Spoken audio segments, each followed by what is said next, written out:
رحمۃ اللہ وبرکاتہ۔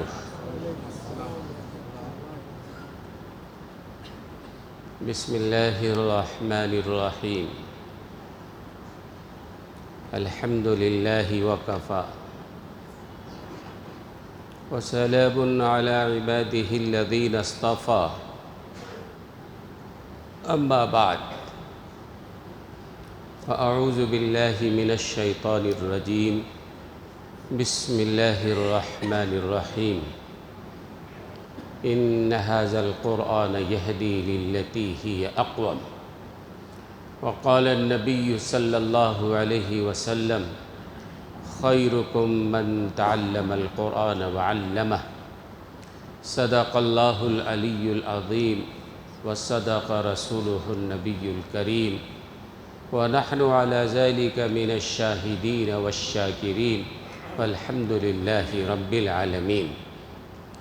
رب اشرح لی صدری ویسر لی امری واحلل عقدۃ من لسانی یفقہوا قولی۔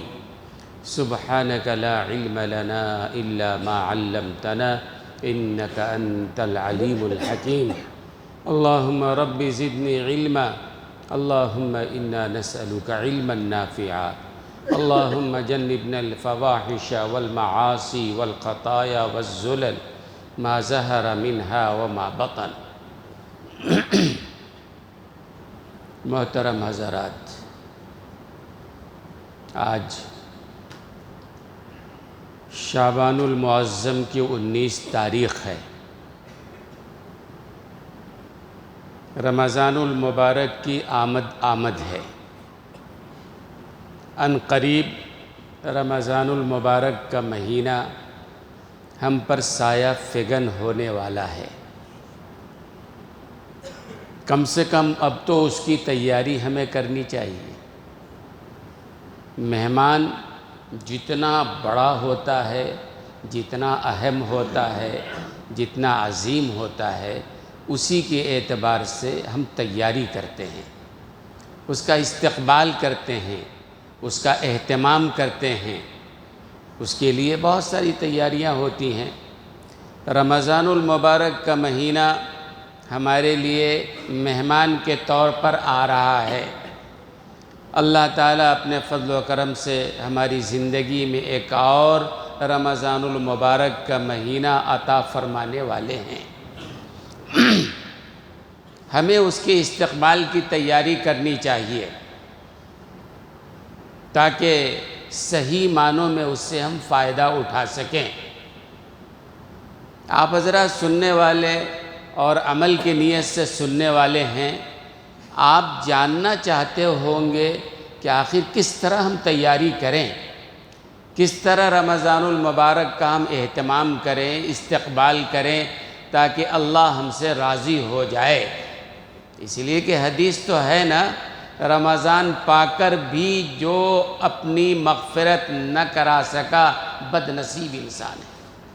رسول اللہ صلی اللہ علیہ وسلم کی بد دعا اس کے لیے ہے، جبریل امی علیہ السلام کی بد دعا ہے۔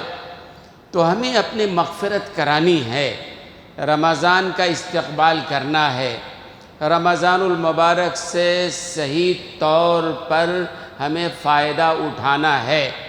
اب تو ایک عشرہ بیچ میں رہ گیا ہے، آخری عشرہ شروع ہونے والا ہے شعبان المعظم کا۔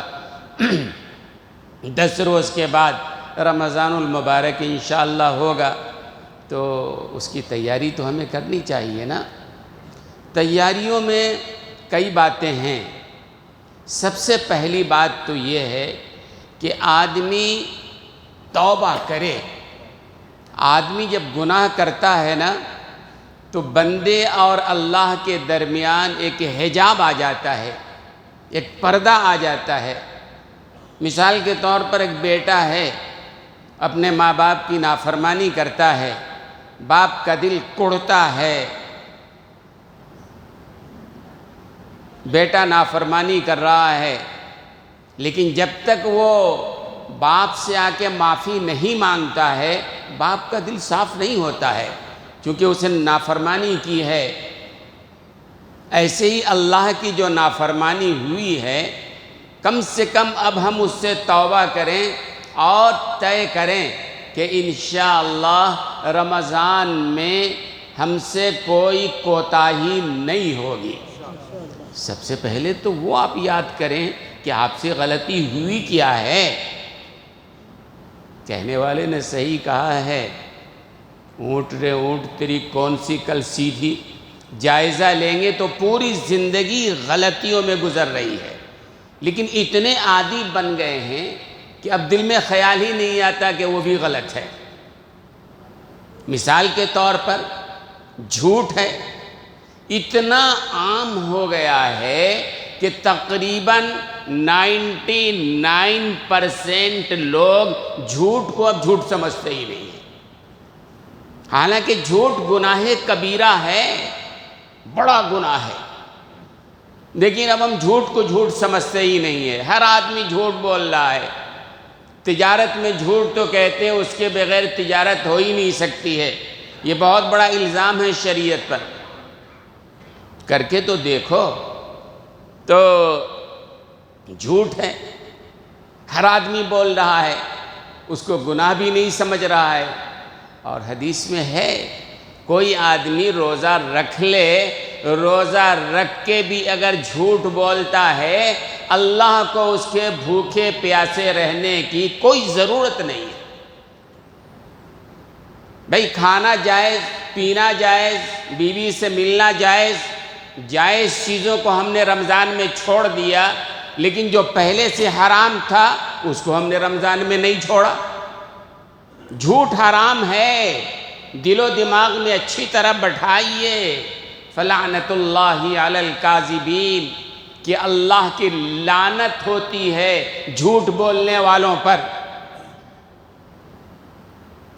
اور حدیث میں تو بڑی تفصیل سے ہے، کوئی آیت المنافق ثلاث، منافق کی 3 آیت، 3 نشانی ہے۔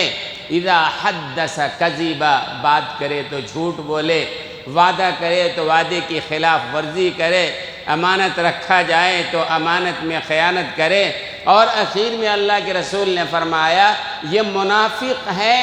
وَإِن صَلَّى وَصَامَ وَزَعَمَ أَنَّهُ مسلم، اگرچہ وہ اپنے آپ کو مسلمان سمجھتا ہو، نماز پڑھتا ہو، روزہ رکھتا ہو، لیکن اس کے اندر یہ بیماری ہے تو بلا شبہ وہ کیا ہے؟ منافق انسان ہے۔ ہم نے کہا ہر آدمی اپنا اپنا جائزہ لے سکتا ہے کہ ہم کیا کر رہے ہیں، تو یہ طے کیجئے کہ آنے والے رمضان میں انشاءاللہ ہم جھوٹ نہیں بولیں گے۔ بولو بھائی، ارادہ تو کرو، اللہ کے گھر میں بیٹھے ہیں، جمعہ کا دن ہے، جمعہ کا وقت ہے، آپ اگر ارادہ نہیں کریں گے کون کرے گا؟ عمل تو آپ کو کرنا ہے نا بھائی، اس لیے ارادہ آپ کو کرنا ہے۔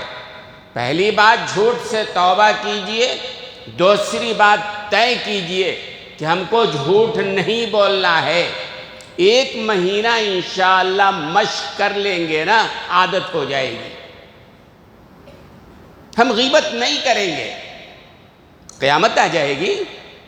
ہماری مجلس آج غیبتوں سے خالی نہیں ہے، جہاں بیٹھتے ہیں غیبت غیبت غیبت، اپنے اندر ہزاروں برائی ہے نظر نہیں آتا، اپنے بھائی کے ٹوہ میں لگے رہتے ہیں، تجسس میں لگے رہتے ہیں، برائیاں نکالتے رہتے ہیں، غیبت کرتے رہتے ہیں۔ تو حدیث میں ہے کہ روزے میں غیبت کر رہے ہو، کوئی فائدہ نہیں روزہ رکھنے سے، تو طے تو کرو۔ اور غیبت بھی گناہ کبیرہ ہے، یعنی یہ سب وہ گناہ ہیں جو بڑے گناہ ہیں، چھوٹے موٹے گناہ نہیں ہیں۔ تو انشاءاللہ یہ رمضان المبارک ایسا گزاریں گے کہ ہم کسی کی غیبت نہیں کریں گے۔ دل سے ارادہ کرو، پختگی کے ساتھ کہو انشاءاللہ ثم انشاءاللہ ہم کسی کی غیبت نہیں کریں گے، ہم جھوٹ نہیں بولیں گے، ہم بدنظری نہیں کریں گے، ہم دوسروں کی ٹوہ میں نہیں لگیں گے۔ اگر ٹوہ میں ہی لگنا ہے تو اپنے ٹوہ میں لگو نا، تجسس کرنا ہے اپنے دامن و گریباں کو دیکھو نا، بھئی ہمارے اندر کتنی برائیاں ہیں۔ اگر اپنی برائی پر غور کریں گے تو اصلاح کا موقع آئے گا۔ اپنی برائی پر تو نظر نہیں ہے۔ ہم کتنی نمازیں چھوڑ رہے ہیں، ہم کتنا گناہ کر رہے ہیں۔ اللہ اکبر، اللہ ہماری حفاظت فرمائے۔ بہت سارے ایسے لوگ ہیں جو رمضان میں بھی نماز پڑھنے والے نہیں ہیں، روزہ نہیں رکھنے والے ہیں۔ ایک صاحب بڑی پابندی سے آتے تھے نماز میں، ذرا حالت کمزور تھی ان کی، اس کے بعد مسجد سے غائب، نہ جمعہ میں نظر آتے نہ عام نمازوں میں نظر آتے۔ بھئی یہ بندہ کہاں چلا گیا، محلہ چھوڑ کے چلا گیا، کیا ہوا پتہ نہیں۔ اس کے دکان کے ملازموں سے ملاقات ہوئی، میں نے پوچھا بھئی کہاں وہ بندہ ہے؟ کہنے لگے حضرت وہ نماز نہیں پڑھتے، پیسہ اب ان کے پاس اچھا آ گیا ہے۔ میں نے کہا اچھا؟ کہنے لگے جمعہ کے دن بھی اپنی دکان میں بیٹھا رہتا ہے، ملازم نماز پڑھنے جاتے ہیں اور وہ صاحب دکان پہلے پابندی سے آتے تھے، اللہ نے ترقی دے دیا، پیسہ دے دیا، اس کا حق تھا، اور اللہ کے سامنے جھکتے روتے گڑ گڑاتے، چھوڑ دیا انہوں نے مسجد کو۔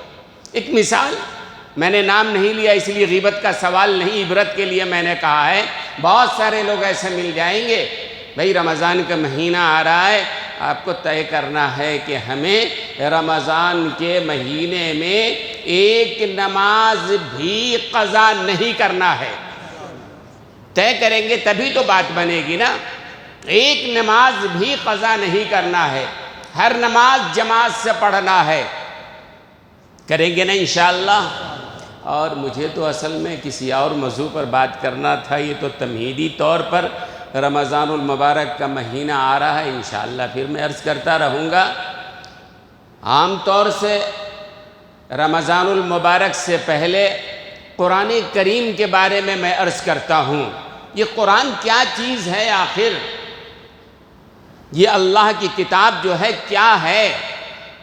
اللہ نے اپنے کتاب میں کہہ دیا ہے، اللہ نے اپنی کتاب میں کہہ دیا ہے، اس قرآن کے ذریعے ہی اللہ نے بہتوں کو بلندی اور عروج نصیب فرمایا ہے، اور اس قرآن کی وجہ سے ہی اللہ نے بہتوں کو ذلیل اور ذلت کے گڑھے میں پھینک دیا ہے۔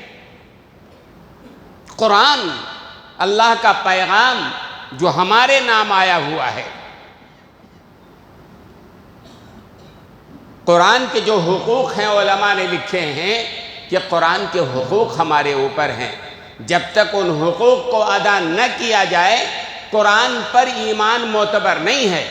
ہم یہاں جتنے لوگ بیٹھے ہیں اگر پوچھیں کسی سے بھائی قرآن پر ایمان ہے، سب بولے گا ہاں بالکل قرآن پر یقین ہے، قرآن پر ایمان ہے، لیکن قرآن پر ایمان کہتے کس کو ہیں وہ تو پہلے سمجھو۔ پتہ ہی نہیں قرآن میں کیا ہے، قرآن پڑھتے ہی نہیں ہیں۔ بہت سارے ایسے لوگ مل جائیں گے جن کو قرآن پڑھنے بھی نہیں آتا ہے، مل جائیں گے ایسے بہت سارے لوگ۔ اور افسوس کی بات ہے کہ مومن کے لیے پوری زندگی نماز پڑھنا ہے، اور نماز پڑھنا فرض ہے، اور نماز میں قرآن پڑھنا فرض ہے۔ بغیر قرآن پڑھے ہوئے نماز صحیح نہیں، اور بغیر صحیح قرآن پڑھے ہوئے نماز درست نہیں ہے۔ بہت سارے لوگ ہیں جن کو قرآن پڑھنے ہی نہیں آتا ہے۔ اللہ کے بندے نہیں پڑھا، غفلت ہو گئی، مرنے سے پہلے تو وقت ہے نا، ابھی بھی قرآن کو صحیح کر لو بھائی۔ قرآن پڑھنے آ جائے، قرآن کی جو چھوٹی چھوٹی سورتیں ہیں ان سورتوں کو یاد کر لو تاکہ نماز میں پڑھنا بھی آسان ہو اور سینے میں قرآن کا کچھ حصہ تو موجود ہو۔ رمضان اتنا محترم ہے، بار بار آپ جانتے ہیں، وہ قرآن کی وجہ سے ہے۔ قرآن اس مہینے میں نازل ہوا ہے، اس لیے وہ مہینہ اتنا معتبر ہے اور اتنا عظیم الشان ہے۔ تو قرآن کتنا معتبر، کتنا عظیم الشان ہوگا۔ قرآن کریم کی بڑی اہمیت ہے دوستو اور بزرگوں، اور قرآن کریم دنیا کے وہ واحد کتاب ہے کہ جس میں اللہ کی طرف سے نزول کے بعد ذرہ برابر بھی زیر زبر کا بھی فرق نہیں آیا ہے۔ پچھلی کتابیں مٹ گئی ہیں، تورات مٹ گیا، انجیل مٹ گیا، زبور مٹ گیا، صحیفے نازل ہوئے، ختم ہو گئے، لیکن قرآن جس طرح نازل ہوا تھا اسی طرح آج بھی قرآن ہمارے پاس موجود ہے، کوئی فرق نہیں ہے۔ مامون رشید کے زمانے میں، ہارون رشید کا بیٹا مامون رشید، اس نے اپنے زمانے میں یہ کیا تھا کہ ہر سال ایک بڑی علمی مجلس اپنے دربار میں لگایا کرتا تھا اور بڑے بڑے علماء کو، دانشوروں کو، اہل علم کو، مختلف مذاہب کے لوگوں کو دعوت دیتا تھا اور وہ ہر سال جلسہ ہوتا تھا۔ ایک سال ایک نیا آدمی اس جلسے میں آیا، اس کے دربار کی مجلس میں، اپنے لباس سے، اپنے چہرے مہرے سے، اپنے عادات و اخلاق سے وہ منفرد آدمی لگ رہا تھا۔ تو مجلس کے بعد مامون نے اس کو بلایا اور مامون نے بلا کے کہا کہ تم نئے آدمی ہو، کون ہو؟ تو اس نے صاف گوئی سے کام لیا کہ میں ایک یہودی ہوں۔ تو مامون نے کہا ایک کام کرو، تم مسلمان ہو جاؤ، اگر مسلمان ہو جاؤ گے ہم بہت انعام دیں گے تم کو۔ اس نے کہا نہیں، ہمارے باپ دادا یہودی تھے، ہم بھی یہودی ہیں، یہودیت پر ہم قائم رہیں گے، ہم مسلمان نہیں ہونے والے ہیں۔ مامون نے کہا ٹھیک ہے جاؤ، بات ختم ہو گئی۔ آئندہ سال پھر مجلس لگی، پھر وہی آدمی آیا ایک سال کے بعد، اور پھر اس کے بعد اس نے جو ہے اسلام کی حقانیت پر، قرآن کی حقانیت پر بڑی دلیلیں اس نے دینا شروع کر دیا۔ تو مامون نے بلایا تم وہی ہو نا یہودی جس سے میں نے کہا تھا گزشتہ سال مسلمان ہو جاؤ، تم نے انکار کر دیا تھا؟ کہنے لگا ہاں۔ پھر کیسے مسلمان بن گئے؟ تو اس نے کہا بات دراصل یہ ہے کہ میں یہاں سے گیا تو میں نے مذاہب کو آزمانا چاہا، کون سا مذہب سچا ہے۔ تو میں خطاط ہوں، خوشنویس ہوں، میں لکھتا ہوں کتابیں، تو میں نے یہ کیا کہ تورات کے 3 نسخے لکھے اور کنیسہ میں لے گیا۔ کنیسہ والوں سے کہا بھائی میں نے یہ لکھا ہے، آپ اس کو لے لیں۔ کنیسہ کے لوگوں نے خوشی خوشی وہ تینوں تورات کے حصے لے لیے، جبکہ اس میں نے اپنی طرف سے بڑا رد و بدل کر دیا تھا۔ کسی کو نہیں پتا چلا اس میں کیا ہے نہیں ہے۔ پھر اس کے بعد انجیل کے ہم نے لکھے 3 نسخے اور ہم نے چرچ میں جا کر فادر کو دیا، خوشی خوشی لے لیا، جبکہ انجیل میں بھی بہت ہیر پھیر آگے پیچھے ہم نے کر دیا تھا۔ پھر ہم نے قرآن کے 3 نسخے لکھے اور قرآن کے 3 نسخے لے کر میں مسجد میں گیا، مدرسے میں گیا اور دینے گیا، تو انہوں نے پڑھ کے دیکھا اور کہا نہیں یہ قرآن تو غلط لکھا گیا ہے۔ میں ایمان لے آیا، خدا کی قسم تورات بھی محفوظ نہیں، زبور بھی محفوظ نہیں، انجیل بھی محفوظ نہیں، لیکن قرآن ہے، کلام الہی ہے، محفوظ ہے اور قیامت تک محفوظ رہے گا۔ اس نے کہا میں اسی لیے ایمان لے آیا۔ اور وجہ معلوم ہے قرآن کریم محفوظ کیوں ہے؟ اگر اللہ نے ہمارے حوالے کیا ہوتا تو کب کی قرآن ختم ہو جاتا۔ اللہ نے ہمارے حوالے نہیں کیا۔ اللہ کیا کہہ رہے ہیں؟ اِنَّا نَحْنُ نَزَّلْنَا الذِّكْرَ وَإِنَّا لَهُ لَحَافِظُونَ۔ ہم نے قرآن کو اتارا ہے، ہم شاہانہ انداز میں اللہ فرما رہے ہیں، میں نہیں، نحن نزلنا الذکر، ہم نے قرآن کو اتارا ہے، وَإِنَّا لَهُ لَحَافِظُونَ، اور ہم ہی قرآن کی حفاظت کرنے والے ہیں۔ عربی جاننے والے حضرات جانتے ہیں کہ اس کے اندر اللہ نے کتنی تاکید کے ساتھ کہا۔ وَإِنَّا پہلی تاکید ہے، لہو بعد میں آنا تھا پہلے کر دیا، اس سے بھی ایک تاکید ہے، لحافظون پہ لام ہے وہ بھی تاکید ہے۔ یعنی اللہ نے بڑے شاہانہ انداز میں بڑے تاکید در تاکید کے ساتھ کہا ہم نے قرآن کو نازل کیا ہے اور ہم ہی اس کی حفاظت کرنے والے ہیں۔ اسی لیے اللہ کی حفاظت ہے، قرآن موجود ہے۔ دنیا میں لوگ کہتے ہیں، قرآن کو مٹانے کی بات کرتے ہیں، بھئی بھونکنے والے لاکھ بھونکتے رہے، قرآن نہ مٹا ہے اور خدا کی قسم نہ مٹے گا۔ جب تک دنیا قائم ہے قرآن باقی رہے گا، جس دن قرآن مٹے گا کائنات مٹ جائے گی۔ یہ کہ طے ہے اللہ نے اس کائنات کو جو بنایا ہے، اللہ کا ذکر ختم، قرآن نہیں مٹنے والا ہے قول محمد قول خدا، فرمان نہ بدلا جائے گا، بدلے گا زمانہ لاکھ، قرآن نہ بدلا جائے گا۔ قرآن کو کوئی بدل نہیں سکتا ہے۔ ہاں یہ بات ضرور ہے، جو قرآن سے وابستہ ہو جائے گا اللہ کے نزدیک اس کا بھی مقام بڑا بلند ہو جائے گا۔ کہیں سے بھی تو قرآن سے جڑ جاؤ، قرآن پڑھنے والے بن جاؤ۔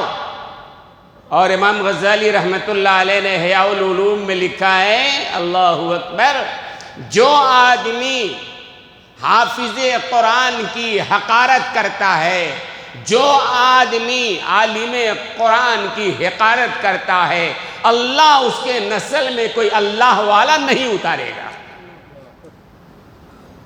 ظاہر ہے جب وہ قرآن کی حقارت کر رہا ہے، حافظ قرآن کو حقیر نگاہ سے دیکھ رہا ہے، وہ عالم قرآن کو حقارت کی نگاہ سے دیکھ رہا ہے، تو قرآن سے کہاں وابستہ ہوگا وہ؟ قرآن سے کہیں سے بھی وابستہ ہو جائیے، بڑے سعادت کی بات ہے۔ تو رمضان المبارک کا مہینہ آ رہا ہے، ہم کو قرآن سے وابستہ ہونا ہے نا۔ ہونا تو یہ چاہیے کہ مومن کی زندگی کا یہ خلاصہ ہونا چاہیے، چاہے کچھ ہو جائے ہم قرآن کو نہیں چھوڑیں گے۔ حضرت نے فرمایا کہ ایک صاحب نے، ایک اللہ والے نے ایک صاحب سے کہہ دیا تھا حافظ قرآن سے کہ بھائی جو بندہ روزانہ ایک ختم قرآن کرے گا اللہ اس کے نسلوں میں قرآن کا فیض جاری کر دے گا۔ اللہ والے نے کہا، ان کے صاحبزادے عالم ہیں، سلسلہ عالیہ سے جڑے ہوئے ہیں، اپنے والد کا قصہ سناتے ہیں، ہمارے والد صاحب کے ذہن میں یہ بات آ گئی، اللہ والوں کی مجلس میں بیٹھنا چاہیے، قرآن و حدیث کے بیان کی مجلس میں جانا چاہیے، پتہ نہیں کون سی بات کب دل و دماغ میں بیٹھ جائے۔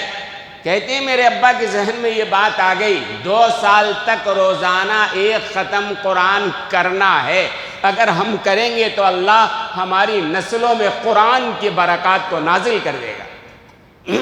ان کے صاحبزادے کہتے ہیں میں نے میرے والد صاحب کو دیکھا، حافظ قرآن تھے، قرآن پڑھنے لگے، روزانہ ایک ختم پڑھتے تھے، روزانہ، خوشی ہو، غمی ہو، پریشانی ہو، آرام ہو، راحت ہو، سفر ہو، حضر ہو، چاہے جیسے بھی حالات ہو، صحت ہو، بیماری ہو، ہمارے والد صاحب نے طے کر لیا تھا کہ روزانہ ایک ختم قرآن ہمیں پڑھنا ہے اور 2 سال تک کم سے کم پڑھنا ہے۔ صاحبزادے کہتے ہیں میں نے دیکھا کہ والد محترم نے 2 سال تک روزانہ ایک ختم قرآن کریم پڑھا، ہر وقت پڑھنے میں لگے رہتے تھے، پڑھنے میں لگے رہتے، کوئی سوال کرتا جواب دیتے تھے، پھر قرآن پڑھنے میں لگے رہتے۔ کہتے ہیں اس کا نتیجہ یہ ہوا کہ ان کے خاندان میں ان کے بعد جتنے ان کے پوتے پوتیاں نواسے نواسیاں، اللہ نے سب کے سینے میں قرآن اتار دیا، قرآن کا فیض ان کے نسلوں میں جاری ہو گیا۔ تو رمضان المبارک کا مہینہ آ رہا ہے، جو غفلت ہو گئی خدا کے لیے، قرآن کریم سے غفلت اگر کرو گے اور چاہو گے ہمیں عروج نصیب ہونے والا نہیں ہے، یاد رکھ لینا۔ قرآن کریم میں قیامت کے دن اللہ تعالیٰ خود حضور اکرم صلی اللہ علیہ وسلم ہماری شفاعت فرمائیں گے نا، اور شفاعت کرنے والا ہی اگر ہمارے خلاف شکایت کرے تو ہم کہاں جائیں گے؟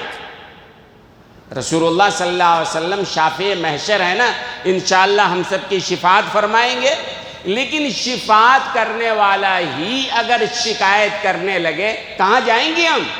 قرآن میں ہے وقال الرسول یا ربی ان قومی اتخذوا ھذا القرآن مہجورا۔ اللہ قیامت کے دن اللہ کے دربار میں جناب رسول اللہ صلی اللہ علیہ وسلم شکایت کریں گے، اے اللہ میری قوم نے قرآن کو چھوڑ دیا تھا۔ شکایت جب وہی شکایت کریں گے تو کون شفاعت کرے گا اور کہاں جائیں گے ہم؟ اس لیے قرآن سے جڑیے۔ قرآن سے جڑنا ایک تو یہ ہے کہ اگر پڑھنے نہیں آتا ہے تو پڑھنا سیکھیے۔ سیکھنے کے لیے کوئی عمر کی قید نہیں ہے۔ بچپنے میں نہیں پڑھ سکے ٹھیک ہے، ماں باپ نے توجہ نہیں دی ٹھیک ہے، اب تو کم سے کم آپ کو شعور ہے قرآن نہیں پڑھنے آتا ہے، قرآن پڑھیے، سیکھیے۔ رمضان کا مہینہ قریب آ رہا ہے، طے کیجئے ہم قرآن صحیح بھی کریں گے، اور جن کا قرآن صحیح ہے لیکن قرآن یاد نہیں ہے، چھوٹی چھوٹی سورتیں یاد کر لیں گے آپ۔ قرآن کے بڑے برکات ہیں۔ حدیث میں ہے سورہ یاسین ہے، ہر مومن کو یاد ہونا چاہیے۔ قل ہو اللہ ہے، ہر مومن کو یاد ہونا چاہیے۔ معوذتین ہے، ہر مسلمان کو یاد ہونا چاہیے۔ اور آیت الکرسی ہے، ہر مسلمان کو یاد ہونا چاہیے۔ چھوٹی چھوٹی چیزیں، آیت الکرسی ایک آیت ہے، کوئی بڑی آیت نہیں ہے، 5-6 سطر کی ایک آیت ہے، آدھے صفحے کی ایک آیت ہے۔ آیت الکرسی جس کو کہا جاتا ہے، آج بہت سارے مسلمان ہیں جن کو شکایت ہے ہمارے گھروں میں برکت نہیں ہے، ہمارے گھروں میں پریشانیاں ہیں، ہمارے گھروں میں مسائل ہے، ہمارے گھروں میں لڑائی جھگڑے ہیں، بہت ساری شکایت ہر مسلمان کو ہے۔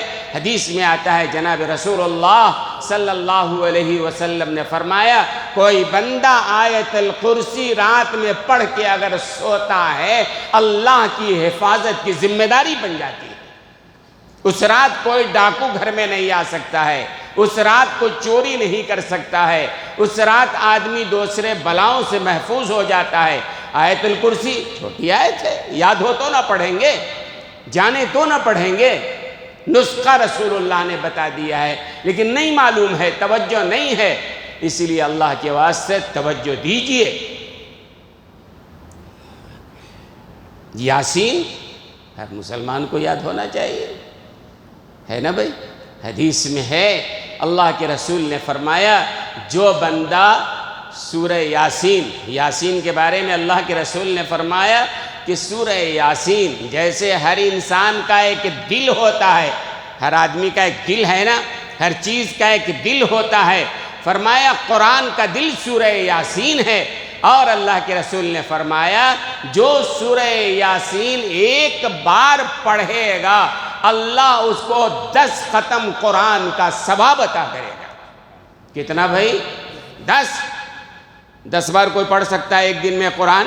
ایک دن میں کوئی بھی چاہے، کوئی بھی حافظ ہو، کوئی بھی ہو، ایک دن میں اگر 10 ختم کرنا چاہے نہیں کر سکتا ہے۔ ایک ختم کرنا بھی مشکل ہے ہمارے آپ کے لیے۔ ہاں جو اللہ والے گزرے ہیں، امام ابو حنیفہ رحمۃ اللہ علیہ ہر رات ایک ختم قرآن کیا کرتے تھے۔ حضرت امام شافعی رحمۃ اللہ علیہ ہر رات ایک ختم قرآن کیا کرتے تھے۔ ایسی بہت ساری شخصیتیں گزری ہیں اور اکابرین گزرے ہیں روزانہ ایک ختم کرنے والے، لیکن 10 ختم کوئی دن میں ختم کرے ایسا کوئی نہیں ہے۔ اللہ کے رسول نے فرمایا، سورہ یاسین کوئی آدمی ایک بار اگر پڑھ لیتا ہے تو کیا ہوگا؟ 10 ختم قرآن کا ثواب اللہ اسے عطا فرمائیں گے۔ آسان نسخہ ہے نا بھائی؟ قرآن سے جڑیے، سورہ یاسین یاد کیجئے۔ خرافات کے کاموں میں، بلا وجہ کے کاموں میں اپنے آپ کو لگاتے ہو، گپ شپ میں لگاتے ہو، دوسروں کی ٹانگ کھینچنے میں وقت لگاتے ہو، دوسروں کی برائیاں ڈھونڈنے میں وقت لگاتے ہو، دوسروں کی غیبت کرنے میں وقت ضائع کرتے ہو، گناہ الگ تمہارے اوپر لادا جا رہا ہے، اس سے اچھا ہے قرآن میں لگو نا، انشاءاللہ قرآن کی برکات اور رزق میں بھی اللہ اس سے برکت عطا فرماتے ہیں۔ اور امام بہقی نے لکھا ہے، آج بہت سارے گھروں میں جو ہے رشتے کا مسئلہ ہے، بہت سارے گھروں میں لڑکیوں کی شادیاں نہیں ہو رہی ہیں، لڑکوں کی بھی شادیاں نہیں ہو رہی ہیں، لڑکے والے بھی پریشان ہیں، لڑکی والے بھی پریشان ہیں، بھئی رشتہ نہیں ہو رہا ہے۔ اور یہ جو عامل لوگ دکان لیے بیٹھے ہیں نا، یہ عامل لوگ جو ہیں نا دکان لیے بیٹھے ہیں نا، آپ ان کے پاس چلے جائیے، بھائی بچی کی شادی نہیں ہو رہی ہے، وہ کہیں گے کسی نے کرتوت کرا دیا ہے، اگر آپ کٹ کراؤ گے تو انشاءاللہ ہو جائے گا۔ ایسی ایک صاحب کی بات کہتا ہوں، ان کی بیٹی کی شادی کے لیے بہت پریشان تھے، وہ ایک عامل کے پاس گئے، عامل سے کہا حضرت انہوں نے بڑے اشتہارات ڈالے تھے کہ بچی کی شادی نہیں ہو رہی ہے، آپ ہمارے پاس آئیے ہم کرائیں گے۔ تو عامل کے پاس گئے، وہ جا کے کہا حضرت یہ صورتحال ہے، بچی کی شادی نہیں ہو رہی ہے، کیا کریں؟ تو انہوں نے کہا میں آپ کو شام میں بتاؤں گا، شام میں آئیے آپ۔ کیا کریں گے شام کو؟ نہیں ذرا دیکھنا پڑتا ہے۔ ارے کچھ نہیں، بکواس، کچھ دیکھنا اکنا نہیں پڑتا ہے، اس مکار کو کیا دکھے گا؟ خیر شام کو بلایا تو کہا میں نے دیکھا آپ کی بیٹی پر کرتوت کسی نے کر دیا ہے، جادو کر دیا ہے۔ تو اس بیچارے نے پوچھا کس نے کر دیا؟ بھئی ہمارا تو کسی سے لڑائی جھگڑا نہیں ہے، کسی نے کر دیا؟ آپ کے اپنے لوگوں نے کیا ہے۔ ارے کون اپنا آدمی بتاؤ نا، کم سے کم مجھ سے ہوشیار تو رہیں گے۔ نہیں وہ منع کیا گیا، وہ نہیں بتا سکتا، یہ سب جھوٹ بول رہا ہے عامل۔ خیر حضرت کیا کرنا؟ کہا آپ کو جو ہے میں اس کا کاٹ کر سکتا ہوں۔ کیا کاٹ کرو گے بھائی؟ میں کروں گا نا کاٹ۔ اچھا حضرت کاٹ کریں گے تو کیا ہوگا؟ کاٹ کریں گے تو 21 دن کے اندر اندر شادی ہو جائے گی۔ دعوے سے بول رہا ہے 21 دن کے اندر شادی ہو جائے گی۔ کہا اچھا حضرت پیسہ؟ انہوں نے ایک بڑی رقم بتایا۔ کہا اچھا حضرت یہ پیسہ 21ویں دن لے لو آپ، جب شادی ہو جاتی ہے 21 دن کے اندر 21ویں دن آپ پیسہ لے لو، جیسے مداوت کو دیتے ہیں 25-50 آپ کو ہی دے دیں گے۔ کہنا نہیں وہ سب نہیں، پہلے لانا پڑے گا آپ کو، پہلے پیسہ دینا پڑے گا۔ کیا مطلب بھائی پہلے دینے کا؟ کہنا نہیں اس کے لیے کچھ سامان خریدنا پڑتا، یہ وہ فلاں ڈھیکا۔ پھر آخر میں وہ آدمی ذرا سنجیدہ تھا، اس نے بڑے اس کو جو ہے باتیں کہی کہ کیا دکان کھولے بیٹھے ہو، دنیا کو بیوقوف بنا رہے ہو، لوگوں کا فائدہ اٹھا رہے ہو۔ تو یہ عامل حضرات یہ کرتے ہیں، اور میں جو نسخہ بتا رہا ہوں حدیث کا نسخہ بتا رہا ہوں۔ سمجھ میں بات آئے گی؟ ارے بولو نہ آئے گی؟ نہیں آئے گی، آئے گی تو بولیں گے، نہیں تو چھوڑ دیں گے۔ حدیث میں ہے اللہ کے رسول نے فرمایا کسی لڑکی کی شادی اگر نہیں ہو رہی ہے، کسی لڑکے کی شادی نہیں ہو رہی ہے، تاخیر ہو رہی ہے، تو حدیث میں یہ بھی آیا کہ کوئی آدمی ایسا لڑکا اور ایسی لڑکی سورہ یاسین کی روزانہ تلاوت کرے، اللہ آسانی سے اس کا رشتہ لگا دے گا۔ لیکن یہ تو مشکل ہوتا ہے، یہ کرنے نہیں ہوتا ہے۔ عامل صاحب پیسہ لے کے تعویذ دے دیے سب ہو جانا، ارے عامل سے کچھ نہیں ہونے والا ہے، آپ عمل کرو نا۔ اللہ کے رسول نے فرمایا کہ سورہ یاسین کی جو تلاوت کرتا ہے، غیر شادی شدہ لڑکا ہے لڑکی ہے، اللہ اس کے رشتے کو آسان فرماتا ہے۔ یاسین قل هو اللہ کا سورت، بہت سارے لوگ ہیں جن کو یاد نہیں ہے، کم سے کم وہ تو یاد کرو، حدیث میں اس کی بھی فضیلت ہے۔ کوئی آدمی اگر 3 بار قل هو اللہ پڑھتا ہے، 1 ختم قرآن کا ثواب ملتا ہے۔ 12 بار اگر پڑھ لیا 4 ختم قرآن کا ثواب ملتا ہے۔ حدیث میں اس کے لیے محل بھی بنا دیا جاتا ہے۔ خیر بہت ساری باتیں، تو انشاءاللہ قرآن سے جڑیں گے نا۔ جن لوگوں کا قرآن صحیح نہیں ہے، قرآن صحیح کریں گے نا انشاءاللہ۔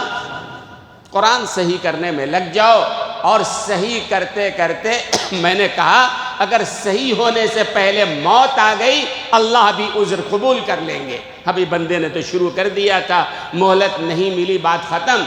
اور یہی بات علماء نے لکھا ہے، کوئی آدمی قرآن حفظ کرنے کے نیت سے قرآن کو یاد کرنا شروع کرتا ہے، روزانہ 1 آیت یاد کرو نا، آدھی آیت یاد کرو نا، تھوڑا تھوڑا یاد کرو نا، چھوٹی چھوٹی سورتیں یاد کرو نا۔ جب آپ ایسا کرو گے تو کیا ہوگا معلوم؟ علماء نے لکھا ہے کہ ایسا وقت آئے گا جب قرآن آپ کے سینے میں ہوگا، اور اگر پورا قرآن نہیں بھی ہو سکا، انتقال ہو گیا، اللہ قبر میں ایک فرشتے کو مقرر فرمائیں گے، وہ فرشتہ اسے مکمل حفظ کرائے گا، اور قیامت کے دن آپ کا شمار انشاءاللہ حافظ قرآن کے صف میں ہونے والا ہے۔ کتنا آسان نسخہ ہے، ہم نہ کریں تو پھر بہانے ہزار ہیں۔ تو انشاءاللہ رمضان سامنے ہے، ہم قرآن کی طرف توجہ دیں گے نا۔